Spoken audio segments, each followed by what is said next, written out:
আজকে আমরা শিখবো হলো ব্যস্ত অনুপাতটা কি এবং কাকে বলে। আচ্ছা, তোমরা তো অনুপাত কি এটা ভালো মতোই জানো।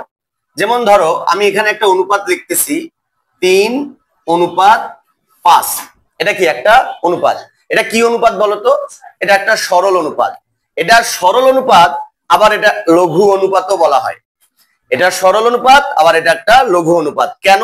তোমরা আগে যে ক্লাসটা দেখেছো, তাহলে তোমরা অবশ্যই ভালো মতো বুঝতে পারছো যে আমি কেন এটাকে সরল অনুপাত বললাম, আবার কেন এটাকে লঘু অনুপাত বললাম।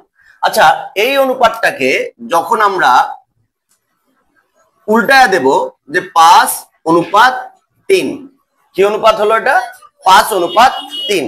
আচ্ছা, এটা যখন উল্টায় দিলাম, একজন স্টুডেন্ট এখানে বললো যে এটা আবার গুরু অনুপাত। কি অনুপাত? গুরু অনুপাত। হ্যাঁ, ঠিক আছে, এটা গুরু অনুপাত।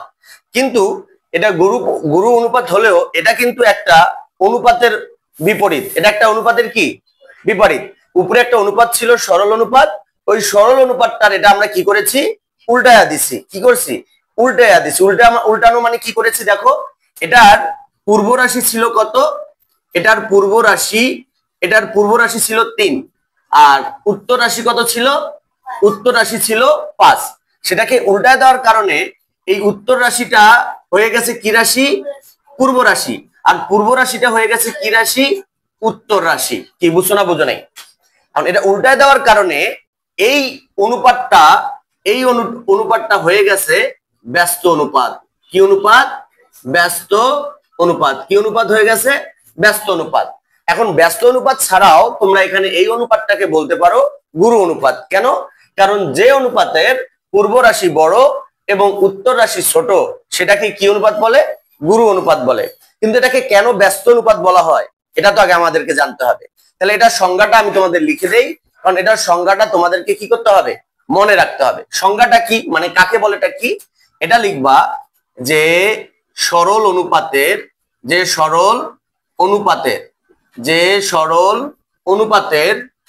পূর্ব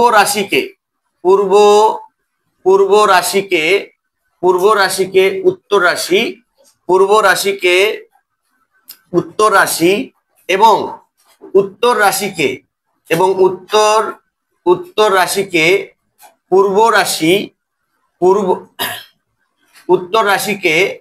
পূর্ব রাশি ধরে যে অনুপাত পাওয়া যায় তাকে পূর্বের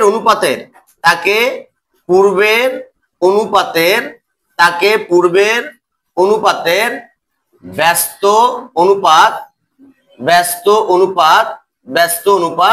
বলে। কি কথা বুঝতে পেরেছো? মনোযোগ দিতে হবে। কি লিখছি আমি? যে সরল অনুপাতের পূর্ব রাশিকে উত্তর রাশি, কি করতে হবে? পূর্ব রাশিকে উত্তর রাশি বানাতে হবে, এবং উত্তর রাশিকে পূর্ব রাশি ধরে যে অনুপাত পাওয়া যায় তাকে পূর্বের অনুপাতের ব্যস্ত অনুপাত বলে। কি কথা বুঝতে পারছো? সেটা আমি আগেই উদাহরণ দিয়ে বুঝিয়ে দিয়েছি। এখন আরেকটা উদাহরণ দেই।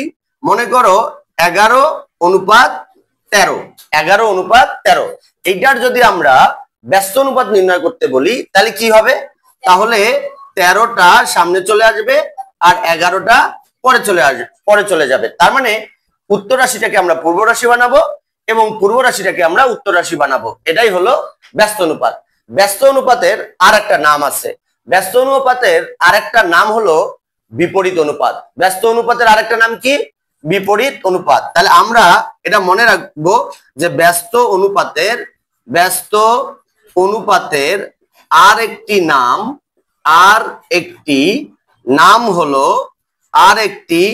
নাম হলো কি? আরেকটি নাম হলো কি? কিছুক্ষণ আগে বলছি, মনে আছে? ব্যস্ত অনুপাতের আরেকটি নাম কি? তুমি বলো।